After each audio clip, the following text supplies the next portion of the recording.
Con todo eso, con esos datos, mapas fisiográficos, cálculos de valores pastoriles, caracterización del manejo, caracterización de la vegetación, índice de fragilidad, etc., uno puede llegar, después de haber dado esa vuelta, como se muestra en el esquema de la parte superior izquierda, a redefinir los problemas de gestión y manejo y conservación que uno tiene que atacar. Y en ese momento lo que identificamos es que había pérdida de especies de valor forrajero, que había procesos graves de erosión, sobre todo hídrica, que había una heterogeneidad en el consumo en el consumo de matas de las especies más palatables. O sea, no todas estaban comidas.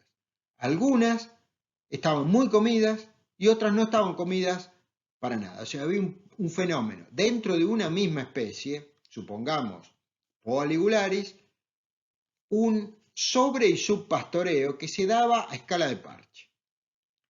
Había un problema de accesibilidad al forraje, o sea, había una acumulación de material senescente que hacía que el consumo por parte de los animales se viera dificultado o se hiciera difícil. Había una ausencia de plántulas e individuos jóvenes de las especies forrajeras valiosas y había un proceso de arbustización, sobre todo en aquellos sectores más húmedos, más occidentales del sistema. Y ese entonces fue, en el tiempo T0, como se marca ahí, el diagnóstico, la definición de los problemas que nosotros identificamos.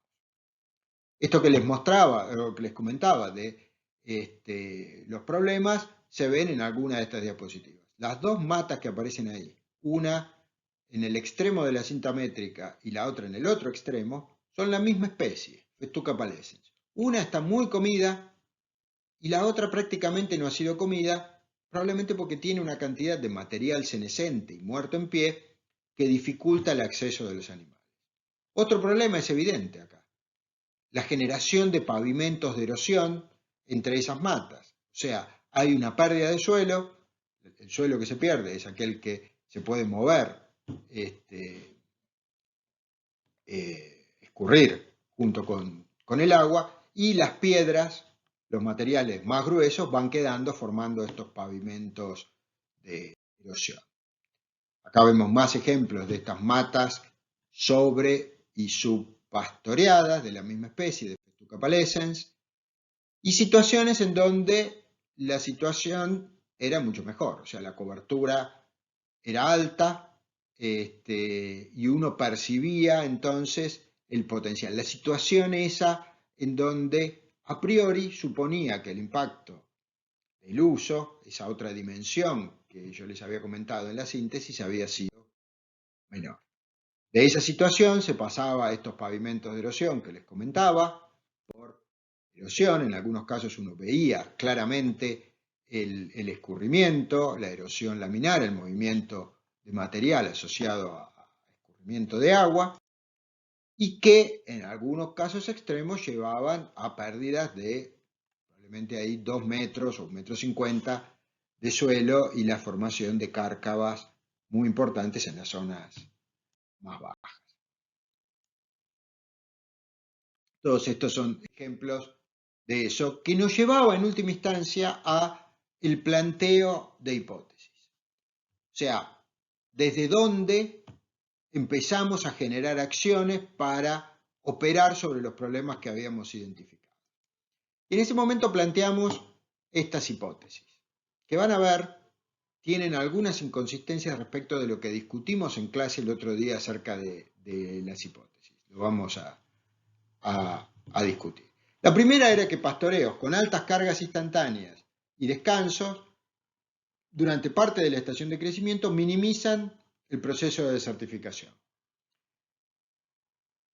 Las predicciones que derivan de eso es que la productividad primaria neta aérea será mayor en lugares que se pastorean con altas cargas instantáneas y descansos que bajo un uso continuo del recurso, que la estructura de las matas de gramínea preferidas por el ganado será más uniforme cuando se usan altas cargas instantáneas que cuando se hace un uso continuo del recurso, y que la abundancia de las especies preferidas, la cobertura de esas especies, será mayor en situaciones de altas cargas instantáneas y descansos que en un uso continuo. La hipótesis alternativa a esa es que la reducción de la carga y no el sistema de pastoreo son los que minimizan el proceso de desertificación. Eso hace que uno espera que la productividad sea mayor en sitios con menos carga, no necesariamente con un manejo distinto del pastoreo. ¿Por qué les decía que las hipótesis no eran exactamente las que yo promoví que ustedes elaboren para su trabajo práctico? Porque no están apuntando a un mecanismo. En este caso, de alguna manera lo que estaban corporizando las hipótesis era una visión que respondía a mecanismos, pero que acá no son explícitos, de cómo está operando el proceso de deterioro. En un caso, lo que genera el proceso de deterioro es el sistema de pastoreo, o sea, no solamente cuánto comen, sino la manera en la que comen los animales, la posibilidad de, con un uso continuo, habilitar la posibilidad de que los animales, las ovejas, elijan que coman y entonces sobrepastoreen algunas plantas individuales o algunas especies en particular. Y en el otro caso, la segunda hipótesis, que es una hipótesis alternativa, una hipótesis que compite con la otra, de alguna manera, no de alguna manera, compite con la otra, es solamente la reducción de carga. Lo que se está poniendo lo que se está poniendo en el centro del proceso de deterioro es la cantidad de material que se remueve. Estas dos hipótesis entonces abren el camino para un manejo adaptativo. Uno puede evaluar, o uno puede realizar acciones, en este caso sería, en algunos lugares, aplicar este manejo con altas cargas instantáneas y descansos, y en otros aplicar un manejo que baje la carga y ver en dónde la productividad aumenta, en dónde se recuperan las especies preferidas por el ganado o alguna de las otras predicciones que uno se estaba planteando. En esta etapa, en el planteo de las hipótesis, nos estamos metiendo ya en la acción, en operar sobre el sistema. Para hacer eso uno tiene que definir estrategias de acción, tiene que ver cómo opera. En ese momento lo que nos planteamos era que había que lograr que todos los potreros tengan algún periodo de descanso durante el año. ¿Se acuerdan que en unas diapositivas anteriores les mostré que el diagnóstico de lo que pasaba con el pastoreo era que casi todo el año eran consumidos? Había que revertir eso y darle descanso, sobre todo en el momento de más activo crecimiento.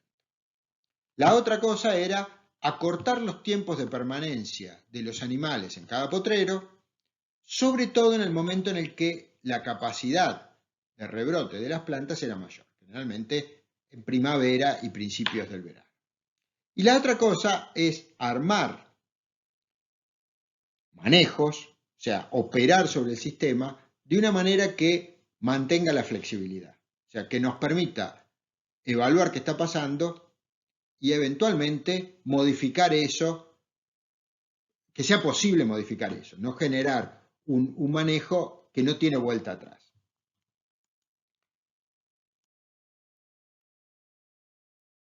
Todo esto ocurrió y ahora fíjense que pasamos de T0 a T3. O sea, después de 3 años, en el 90, empezamos a evaluar qué era lo que estaba pasando. O sea, pasamos ahora de la etapa de acciones, de implementación del manejo, a la etapa de monitoreo y a la etapa de evaluación de eso que se había registrado.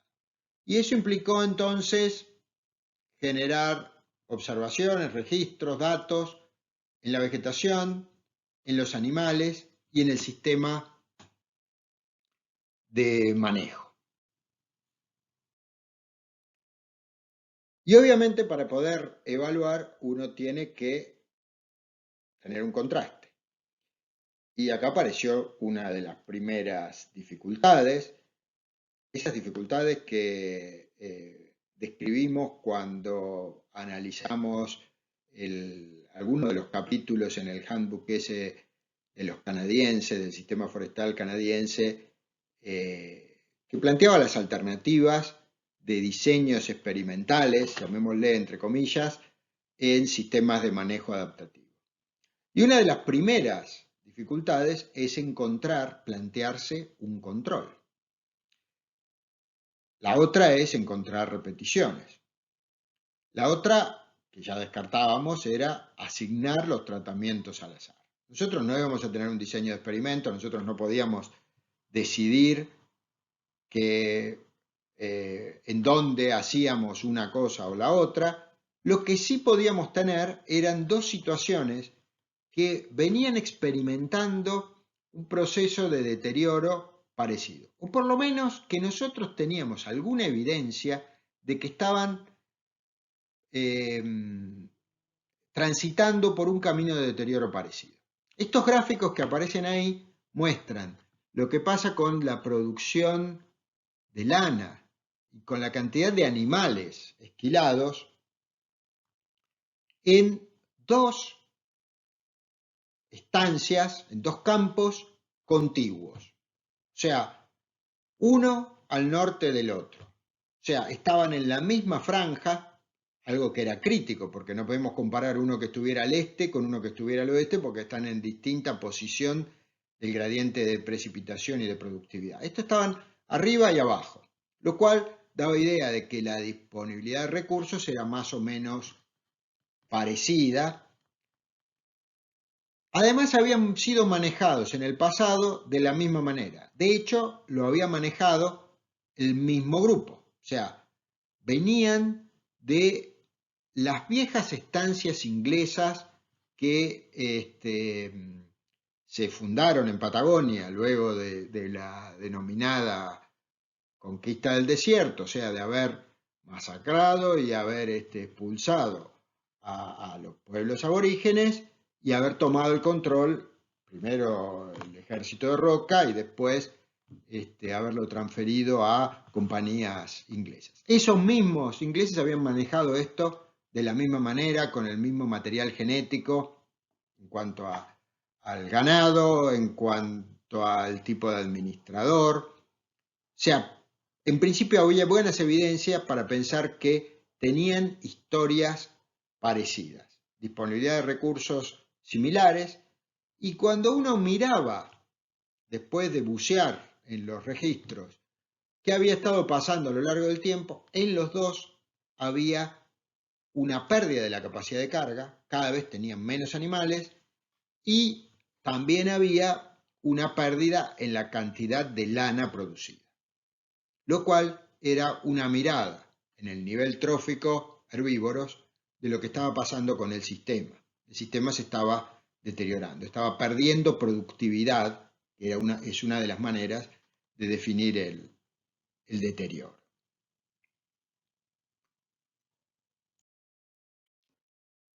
Una primera cosa que monitoreamos es la efectividad del tratamiento. O sea, ¿se acuerdan que habíamos discutido que el monitoreo involucra varias cosas? Primero es ver si efectivamente lo que dijimos que iba a pasar ocurrió. Y en este gráfico aparecía una descripción de cómo se había modificado la porción del año en que los distintos potreros estuvieron en descanso. Entonces, la barra vacía,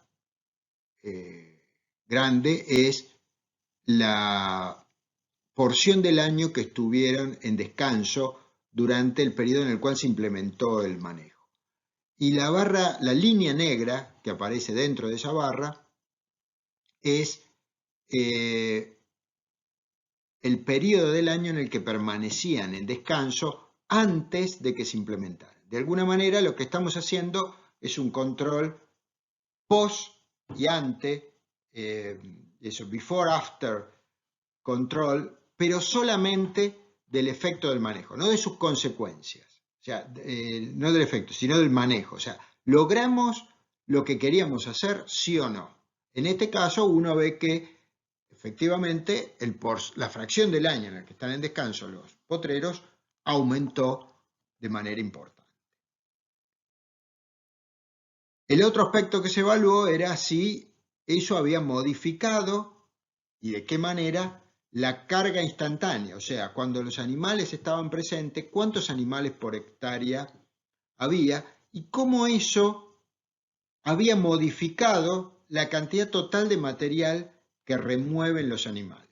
Entonces, para los distintos potreros, las distintas unidades de manejo en donde se implementaban las acciones, que estaban ordenadas de distinta manera en ese gradiente oeste-este, vemos primero cuál es la cantidad de kilos de materia seca por año que fueron removidos por los animales que estuvieron ahí, conociendo el tiempo que ocuparon el potrero, la cantidad de animales y el consumo que tiene una oveja por día, una estimación, uno puede tener una idea de cuántos kilos de materia seca se removieron en ese sistema.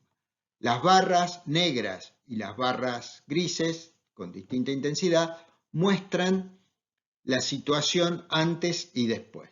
Como ven, en algunos casos es un poco mayor ahora, en otros casos es un poco menor, ahora no, digo, en su momento, ¿no?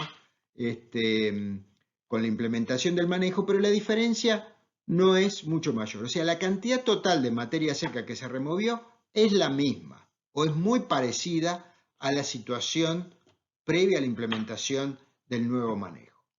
En el otro panel, donde aparece la carga instantánea máxima, se ve que las barras negras que corresponden al manejo implementado tienen una carga instantánea cuando los animales estuvieron presentes, la cantidad de animales que había por hectárea fue muchísimo mayor que la cantidad que había antes. Antes había menos de una oveja por hectárea y con el manejo se llegó a tener hasta 10 ovejas por hectárea en el momento que ocuparon. Claro, eso lo hicieron en un periodo muchísimo más corto del año, lo cual es compatible con lo que habíamos visto antes de una reducción muy significativa en la cantidad del periodo en el cual, la fracción del año en la cual estaban en descanso los animales. Las gráficas anteriores nos daban una idea de en qué medida el manejo que se había implementado había logrado hacer lo que pretendíamos, modificar las cargas, modificar la fracción del año en la que estaba en descanso. Vamos a ver si logró modificar la selectividad e impactar sobre la vegetación. En este gráfico está la síntesis de una evaluación que se hizo en tanto el control como el área donde se implementó el manejo, porque por supuesto había una heterogeneidad muy grande. En el gráfico se muestra la presión de pastoreo en cantidad de kilos removidos por periodo de pastoreo. No es la cantidad total removida, sino la removida en un periodo en particular, cuando estuvieron los animales. Si la carga es continua, o sea, los animales están todo el año, lo removido en un evento de pastoreo es igual al consumo total del año. En cambio, otras circunstancias, cuando se concentra, es mucho mayor. Lo que se ve acá en el eje de las IES es la frecuencia de matas de Festuca pallescens y de Poa ligularis y de Stipa speciosa que están comidas. Se hicieron transectas y entonces se observaban las matas que habían sido defoliadas por los animales. Y una de las cosas que uno observaba era que Poa ligularis, con muy poca presión de pastoreo, alcanzaba una frecuencia de consumo del 100%. O sea, todas las matas estaban comidas. Para el caso de Festuca pallescens, la presión tenía que ser mucho más alta. O sea, recién todas las matas estaban comidas con presiones de pastoreo mayores. En cambio, con Stipa speciosa, ni siquiera con presiones altas de pastoreo uno lograba que todas las matas estuvieran comidas. Esto obviamente reflejaba una preferencia diferencial de los animales por cada una de estas especies. Lo que muestran los dibujitos de abajo cuál es la estructura de la vegetación que resulta de aplicar las distintas presiones. En el caso del gráfico de la izquierda es donde se verifica el sobre y subpastoreo. No todas las matas están comidas, lo cual quiere decir que algunas son reiteradamente defoliadas y otras no son consumidas. En cambio, con la presión alta se logra esa uniformización de las matas. Uno puede decir, uy, todas comidas, eso es un problema. Bueno, ahora vamos a ver cuáles son las posibles consecuencias de eso. También evaluamos cómo se modificaba la estructura de la mata, o sea, cómo era la relación entre el material seco y el material muerto en pie que dificulta el acceso. Bueno, ahí se midieron una cantidad de cosas, ahora no vamos a detallar esto. Vamos a la siguiente diapositiva que sintetiza esos resultados de las modificaciones estructurales de las matas de Festuca pallescens por efecto del sistema de pastoreo. Y entonces, en la izquierda está el promedio de la estructura que tiene una mata con el sistema de altas cargas y descansos, y en el de la derecha está la estructura que tiene con pastoreo continuo. De alguna manera esas cajas, esos rectángulos, muestran cuál es el volumen de la mata ocupada por el material seco y muerto y el material ocupada por el material verde por encima del material muerto. Y entonces se ve que en los dos sistemas el acceso, medido como la diferencia entre la caja de material verde y el material seco y muerto, aumenta en el caso de las cargas instantáneas y descansos prolongados. Nuevamente estamos monitoreando un aspecto que era importante, ver si el sistema fue capaz, el manejo aplicado, perdón, fue capaz de hacer lo que nosotros decíamos que íbamos a hacer. Vimos que se implementó, que aumentamos la frecuencia, la porción del año que estaban en descanso, las cargas instantáneas. Ahora vemos que estaban logrando hacer con las matas lo que nosotros pretendíamos. Otra de las predicciones que habíamos hecho a partir de la hipótesis esa del efecto de las altas cargas y de los descansos es que iba a aumentar la cantidad de especies palatables. Y acá también eso lo evaluamos comparando la situación de manejo con altas cargas con una situación control, y lo que miramos es cómo se modificó el número de especies que pertenecían a distintos grupos florísticos. Y esos grupos florísticos en realidad están asociados también a calidad de las especies. Son grupos florísticos de una tabla fitosociológica, pero las especies que pertenecen a los grupos florísticos reflejan también un gradiente de mesofitismo y por lo tanto de calidad. Y en ese gráfico se ve que aquellas especies o aquellos grupos florísticos que concentran las especies de mayor valor, el grupo florístico 1 y el grupo florístico 2, aumentaron en la situación de altas cargas instantáneas. La segunda de las predicciones, la segunda de las predicciones que habíamos hecho también encontraba alguna suerte de apoyo empírico a nivel de campo. Habíamos hecho una respecto de la productividad, no la pudimos evaluar, no pudimos medir productividad o no pudimos hacerlo de una manera en la que, dada la magnitud del esfuerzo que eso implicaba, que es hacer cortes periódicos de biomasa, manejar grandes volúmenes de pasto, los arbustos y procesar esa información, generara datos a partir de los cuales uno pudiera tener alguna confianza. El otro aspecto que sí se evaluó fue qué pasó con el siguiente nivel trófico, con la producción animal. Y entonces ahí también había que ver cómo realizar la comparación. Y se hicieron dos comparaciones. Contra el sistema en donde se modificó el manejo en el pasado y la misma comparación del pasado en el sistema en donde no se modificó el manejo. Entonces, Los gráficos de la izquierda muestran, por un lado, la última de las barras, lo que pasó en el periodo en donde se implementó el manejo con la producción total de lana, el número de animales esquilados y la producción individual de los animales. O sea, cuántos kilos de lana produjo cada oveja. Y entonces, esa barra se compara con dos situaciones. Con 3 años previos a implementar el manejo y con 10 años previos a implementar el manejo, la de la extrema izquierda.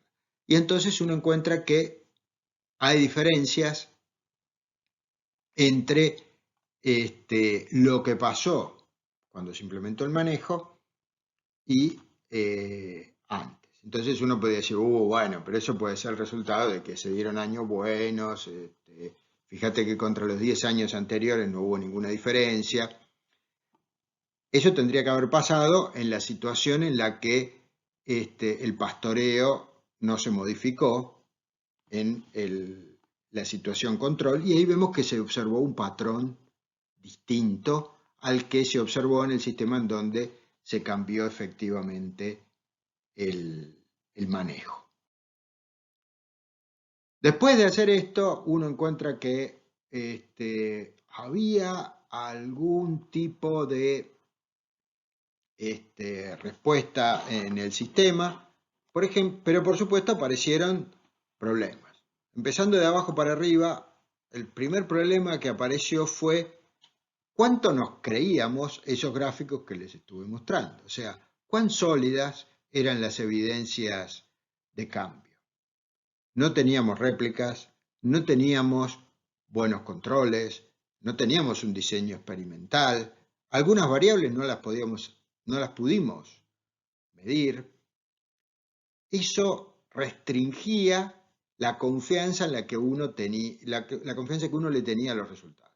Pero por otro lado, los resultados estaban y nos mostraban que por lo menos esa hipótesis, o por lo menos que los resultados eran compatibles con la hipótesis que nosotros nos habíamos planteado. ¿Cuánto le podíamos creer? Poco, porque el diseño no había permitido tener una capacidad de inferencia lo suficientemente alta como para estar tranquilos. Aparecieron otros problemas. La capacitación del personal para manejar de manera más compleja un rodeo, para tomar en cuenta algunos elementos que modifican las decisiones, la dificultad de manejar altas cargas instantáneas, hay que mover simultáneamente miles de ovejas, hay cambios en los requerimientos totales de algunos insumos, desde gente para hacer trabajo a agua de bebida para una cantidad muy grande de animales concentrados en un determinado punto. Cuando armamos el manejo nos olvidamos de las vacas, o sea, no nos olvidamos, decidimos dejarla fuera y resulta que si bien cuantitativamente eran mucho menos importantes que las ovejas, ejercían una influencia muy grande en un sistema al que le prestamos muy poca atención en el diseño del sistema, que eran los machines. Creo que casi no hablé de eso. Esos sistemas de alguna manera no habían sido contemplados y juegan un papel crítico en una cantidad de procesos. Todos estos problemas surgieron de la evaluación, del monitoreo y de la reflexión en torno de lo que estuvo pasando. Después de 3 años y de haber dado la vuelta completa en este ciclo, lo cual nos habilitaba un nuevo proceso de planificación. Por ejemplo, incorporando ahora el manejo del rodeo vacuno.